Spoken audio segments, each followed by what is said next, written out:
Okay, all right, we're back with Mark.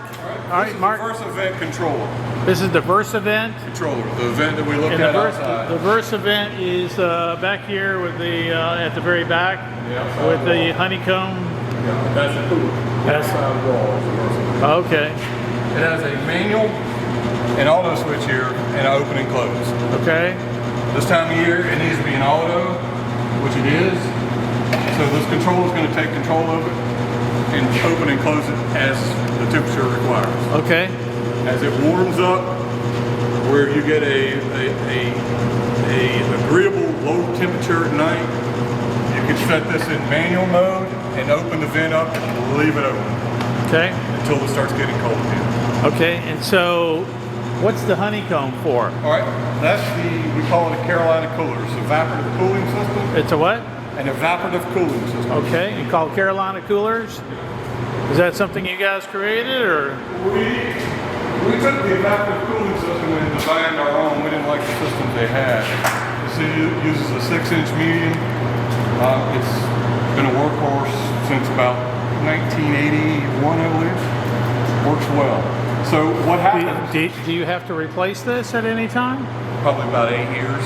About 8 years? Just the pads. And then this is something that we would contact the greenhouse company for, Yep. and then you guys would either change it for us, or do we do that? It's easy to do yourself if you wanted to. So something that we could change ourselves right here at the facility. Okay. So this system is the system that requires the most attention and maintenance, because you've got water flowing, you have potential buildup of algae on the pads. This reservoir, and by the way, the water should be down here. I know what they've done here. We're going to fix this. Okay. So this supplies the water. Okay, so what has happened? Why is the water so high? We have a pressure regulator that goes into the float valve. They've over-tightened the pressure regulator. So what happened, they set it up, everything was fine, but there was just enough water coming out before the float valve that overnight it fills up. It should be completely shut off. So Okay. they over-tightened it. This happened to be 2 weeks ago. So we're going to try to get that fixed then? Yes, they are definitely fixed. Okay. And this is, the plug here goes into this dedicated outlet, which goes back to the controller. Okay. And I've got it unplugged right now. All right, and then so what does that device do? So that sends the signal to the pump to cut on. Okay. It's got somewhere in here is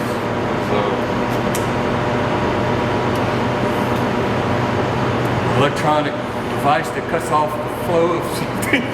I'm so sorry. That's all right. It's a check valve. It's basically. So tell us about these valves up here. So the water comes out of the pump, comes up through this valve, and it runs a header that runs top of this. So we have several items of maintenance. And I tightened it down. I showed these fellas. There is a valve, a filter in here. This is a Y string. Let me have a look at that. So there's going to be a valve and a filter in there? Yeah, this controls the flow, the amount of water going through the bag. And this has a metal filter in it that prevents dirt and debris from getting up into the system. So how often should that be cleaned or maintained?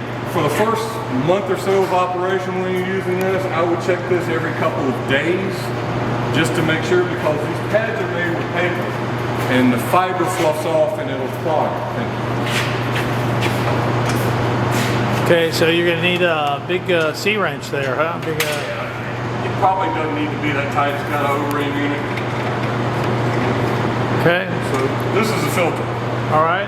So you'll look in there and there'll be paper debris in there, and just rinse it under water, unclog it, put it back in. Okay. This will be the first stage. If for some reason this thing overheats, there's a lot of debris in the line where the pump picked it up. The pump has a thermal overload. It'll shut it off. And once it cools down, the pump will come back on. 99% of the time, this is clogged. So for the first month, I would check this fairly regular. Of course, with the water off. I'm going to finger tighten this thing because it doesn't need to be that tight. Okay. And then do you ever have to rate control the amount of water going into the system? Yes, good question. Right now, I'm going to shut you completely off. That's completely off. Okay. Where you'll probably end up, one turn, 1.5. So when the pump comes on, it'll take it 10 or 15 minutes to wet this material out. After the first hour, if you see a dry streak anywhere in here, turn this valve open a little more. You don't want it wide open because it sends more water than it needs and it'll start falling over the sides. Okay. My So guess if is the that- water's falling over the sides, that's problematic. Yeah, start turning this valve down. So start backing it off. The goal is to have the media wetted, but not so much that water's coming off of it. Okay. All right. Very good. And then over here, I noticed we've got some. These are the solenoids for the irrigation system, and there's a filter inside of this one as well. And what's that filter for? Just to filter That's the water? just to keep trash from getting into your lines. Those generally, after you've run it the first time, that's it.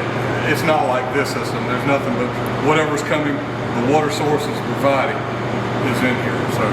Okay. And then, As long as is there it's any clean, maintenance mark on these systems that? Not really. Okay. And then I noticed we've got some lines, or we've got a. We call these MODs, multi-outlet drippers. And basically they're designed for pots. Okay. Put So one in each pot. is that, are the pots that we have here suitable pots for Absolutely. the kind of work? It goes right into soil. It'll just stick in the soil. And so, if you had a bigger pot, a 3-gallon pot, would you still put one or two? Still use one, you would just increase the amount of time that you have your system on irrigating. So, but that means you have to increase the amount of time for all pots. Yes. So, You say have two zones in this system, this side and that side. okay. Now, you could, So they could have different flow rates. yes. So you could have a 3-gallon pot on this side and 1-gallon pot on that side. Now, you could also, you've got, I believe that is an 8-zone controller, you're only using 2. You can get more solenoids, you can put them in line down here. If you want the last half of that system to be on a different zone, running more or less water, you could do that. Okay. So what kind of plants could you grow in a 1-gallon pot like that? Strawberries, tomatoes, wild peppers. So they would all flourish in that size of pot. So is that what you recommend, or is it the bigger pot better? I would talk to one of the growers about that, depending on what type of tomato it is. Some of them we get the, I think they're 7-gallon, 5-gallon pots for large, but they're trellising their systems. Yeah. On a big top like that, that's probably fine. Okay. So should you be trellising in here? Is that something you You should could. It depends on what type of tomato it is. Okay. You absolutely could. be? Okay. And then for strawberry plants, this would hold 1 or 2. What do you think? Be one. But the strawberries, that's something you could also trellis. You could, and they make specific pots for strawberries that can hang from these cross braces. Really? So they're kind of self-contained. So when you walk in, you just see a large bush of plants. You don't even see the pots and the strawberries. And then So they take up how the would you small get space. one of these up there? We have extra line. We can run a line off of it. And you can run a line up to the strawberry plants, and you could have them up here on the Okay. So And I noticed there were a couple of rails left over. You can put those rails on top of these cross braces if you want, or we can provide hanging basket rails.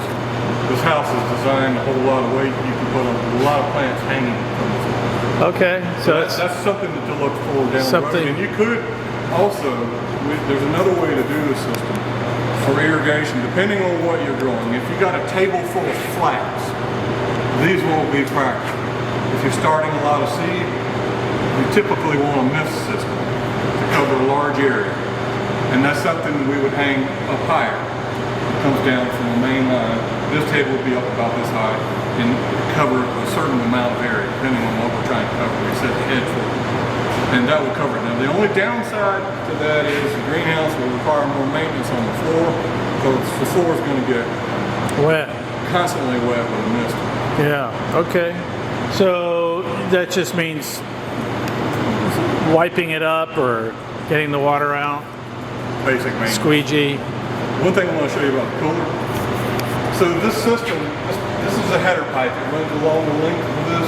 Okay. And every so often there's a hole in it. The water shoots up to the top of this and falls down on these pads.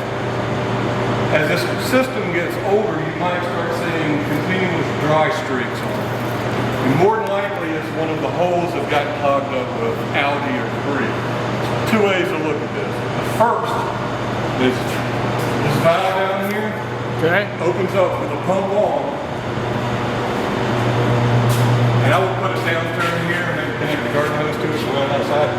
Open this up and it'll flush all the debris out of the top of the line. So you put a garden hose up here? Yeah. It just you can put a PVC line with a 3/4 inch connection. It makes it easy and run it out the house so you're not flooding the greenhouse. But open it up and drain this system. And so where would you jet it out from? That end? No, it'll come out on this end. So how would you get it out? You'd get it out on that end? Yeah, water's going to when I And open so the valve. you would want to connect, tell me again, you want to connect I a, would put an elbow there, 90-degree elbow, and come down and put just a 3/4 inch fitting that you can put a garden hose on, so it's not always there. yeah, You need to connect the garden hose and run it out the building and drain it outside. okay. The other thing, let's see if I can show you in here. You start seeing these dry spots and that doesn't alleviate the problem. This top comes off. You can see the header pipe up top. Oh, okay, I see Take it. a paper clip, poke the hole. Poke the holes. Come out of it. Okay, and that'll kind of get it. So you want to make sure it's in a uniform way. The honeycomb is uniformly moist, has some moisture in it as a way of keeping things cool. Okay, very good. So let's talk a little bit about the irrigation system. So we have two different zones right now, and so we can set the zone on that side for bigger pots, over here smaller pots, and then if we were to put some baskets up, then we could actually use these same drip systems and put those up top on the trellises as well. Correct? All right.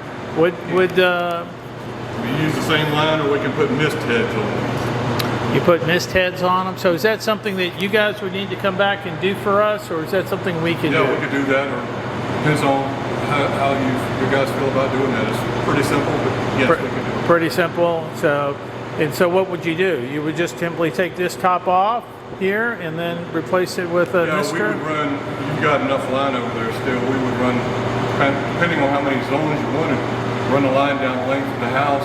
And typically for misters, we hang them every 2 feet. But really it's designed around covering the benches. Right. So if you're gonna grow flats, that's when you need to. Yeah, we won't be doing that. We're just going to be growing vegetables producing vegetables for our two facilities as well as our employees, and I so. think right now the way you have it set up is fine. Okay, very Trying to good. Simplify the basic startup, and as you need more flexibility out of the system, you've got 6 more zones that we can do. Okay, 6 more zones available there. Okay, Mark, is there anything else that we need to be aware of as we are getting ready to start greenhouse operations or maintaining the greenhouse? No, really, it's just periodically checking, making sure everything's running like it should. So how often would you say somebody needs to be in the greenhouse, monitoring the systems and the plants, or is it fairly automated to the point that you don't need somebody here It is every day? automated, but anytime you got a storm coming through, you need to come back and make sure something hasn't tripped Okay. a breaker. So you'd say once a week, twice a week, 3 times I'd a say week? Twice a week. Twice a week, need to have somebody out here at the greenhouse, putting eyes on it, making sure everything's working and keeping a log of what maybe is not happening. Okay, very good. All right, Mark, thank you so much. You're We welcome. appreciate the greenhouse company, and we look appreciate y'all. forward to getting started here.